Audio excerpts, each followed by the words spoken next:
ہم آپ سے گزارش کرتے ہیں کہ اس چینل کو آپ ضرور سبسکرائب کریں اور اپنے فرینڈز کے ساتھ ان ویڈیوز کو ضرور شیئر کریں تاکہ اہل بیت کا پیغام زیادہ سے زیادہ جوانوں تک پہنچ سکے۔ روزے کی نیت کیا ہونی چاہیے؟ روزے دار کے لیے ضروری نہیں ہے کہ روزے کی نیت کو اپنے ذہن میں لائے یا زبان سے جاری کرے، بلکہ اس کے لیے کافی ہے کہ وہ یہ ارادہ کرے کہ روزہ خدا کے حکم کی تعمیل کرتے ہوئے رکھ رہا ہے، اور نماز فجر سے نماز مغرب تک وہ کوئی ایسا کام نہیں کرے جس سے روزہ باطل ہوتا ہے۔ اگر کوئی شخص بھول جائے کہ ماہ رمضان ہے اور ظہر سے پہلے اسے یاد آ جائے، اس بیچ اگر اس نے کوئی ایسا کام نہیں کیا ہے جس سے روزہ باطل ہوتا ہے، تو اگر وہ نیت کر لیتا ہے تو اس کا روزہ صحیح ہے۔ لیکن اگر وہ ظہر کے بعد متوجہ ہوتا ہے تو اسے مغرب تک کوئی ایسا کام نہیں کرنا چاہیے جس سے روزہ باطل ہوتا ہے، اور احتیاط واجب کی بنیاد پر ماہ رمضان کے بعد اسے اس دن کے روزے کی قضا بھی کرنی ہوگی۔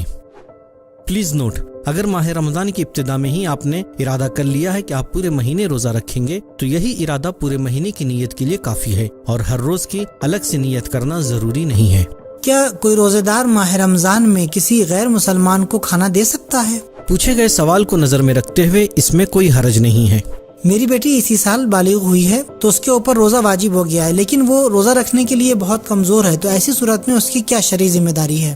صرف کمزوری کی وجہ سے روزہ نہیں چھوڑا جا سکتا ہے، لیکن اگر وہ اتنی کمزور ہے کہ روزہ اس کے لیے بالکل ناقابل برداشت ہو تو اس دن کے روزے کو وہ کھول سکتی ہے۔ البتہ احتیاط کے پیش نظر صرف ضرورت کے مطابق ہی وہ کھائے یا پیے، اور ماہ رمضان کے بعد اسے اس دن کے روزے کی قضا کرنی ہوگی، لیکن اس کے اوپر کوئی کفارہ نہیں ہے۔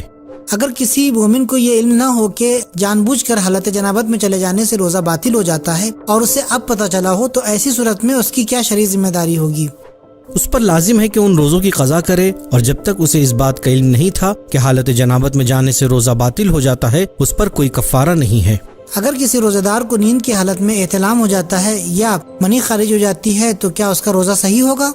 اگر کوئی شخص روزے کی حالت میں سوتا ہے اور وہ جانتا ہے کہ اگر وہ سو جائے گا تو محتلم ہو جائے گا، یعنی اس کی منی نکل جائے گی، تو بھی اس کے سونے میں کوئی حرج نہیں ہے۔ اگرچہ دن میں سونا اس کے لیے تکلیف کا سبب نہ ہو تب بھی وہ سو سکتا ہے، اور اس کا روزہ بھی صحیح ہے۔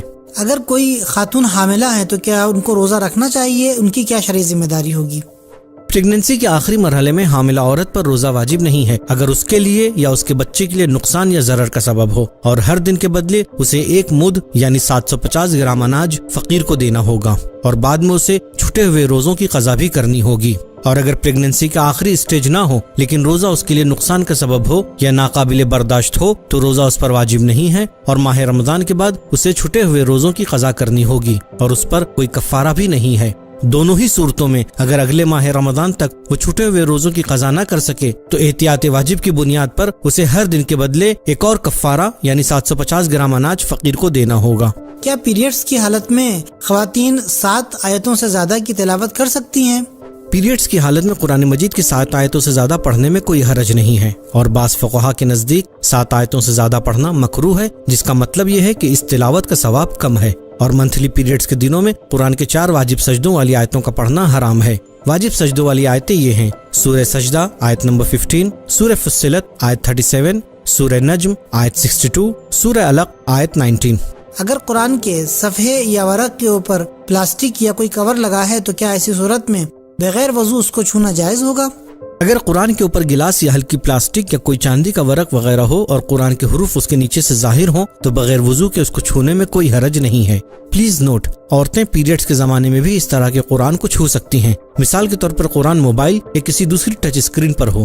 اللہ آپ تمام مومن و مومنات کی عبادتوں کو قبول فرمائیں، اور اس مشکل کی گھڑی میں ہم دعا کرتے ہیں کہ اللہ جلد از جلد اس مشکل سے انسانیت کو نجات عطا کرے۔